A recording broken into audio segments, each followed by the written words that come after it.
তিশা একটা নাটকবাজ শয়তান। সিম্প্যাথি নেয়ার জন্য কতকেই না করছে। কখনো আমার ছেলে আয়াসকে ওর বাবা আহাদকে কোলে নিতে দিত না, সবসময় আলিশাকে কোলে নিয়ে বসিয়ে থাকতো। এখন আবার সিম্প্যাথি নেয়ার জন্য পোস্ট শেয়ার করেছে। এইসব নাটক করা এখন ছেড়ে দে, সিম্প্যাথি নেয়ার জন্য আর কত কি করবি। এবার লাইভে এসে তিশাকে উদ্দেশ্য করে এই কথাগুলোই বলল আখি।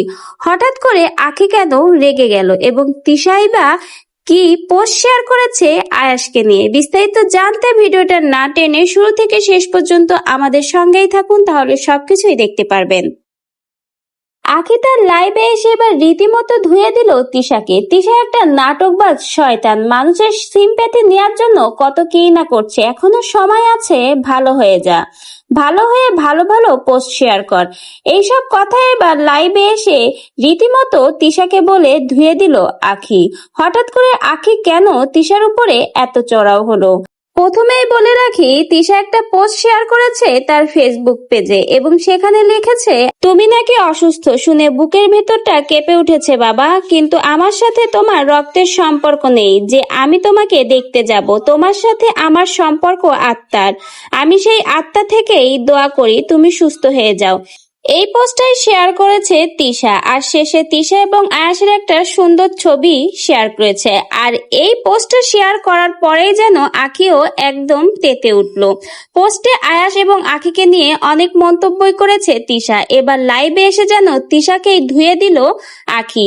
আখি তো রীতিমতো তিশাকে একটা শয়তান ও নাটকবাজ বলেছে নাটক করা ছেড়ে দে, ভালো হয়ে যা।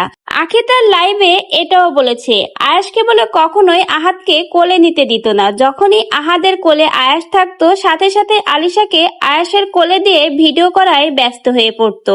এছাড়াও বাইরে কোথাও যাওয়ার সময় আলিশাকে আহাদের কোলে উঠিয়ে দিত। কখনো আলাদাভাবে আয়াসের সাথে আহাদের সময় কাটাতে দিত না তিশা। সবসময় তিশা আহাদকে তাদের নিজের কাছে রাখার চেষ্টা করত। এখন আবার সিম্প্যাথি দেখাচ্ছে। আয়াসকে নিয়ে পোস্ট করায় এবার তিশাকে রীতিমতো ধুয়ে দিল আখি। আখি অনেক বেশি ক্ষিপ্ত হয়ে তিশাকে উদ্দেশ্য করে এই কথাগুলো বলেছে এবং তিশা যে এই কথাগুলো এবং বা পোস্টটা শেয়ার করেছে তা শুধুমাত্রই মানুষের সিম্প্যাথি নেওয়ার জন্য। এজন্য বারবার আখি তাকে বলেছে ভালো হওয়ার জন্য নাটক করা এবং শয়তানি করা যেন ছেড়ে দে, তাহলে এমনি মানুষ তার ভিডিও দেখবে। তো ভিউয়ার্স, আখির এই লাইভের কথাগুলো শুনে আপনার কি মন্তব্য?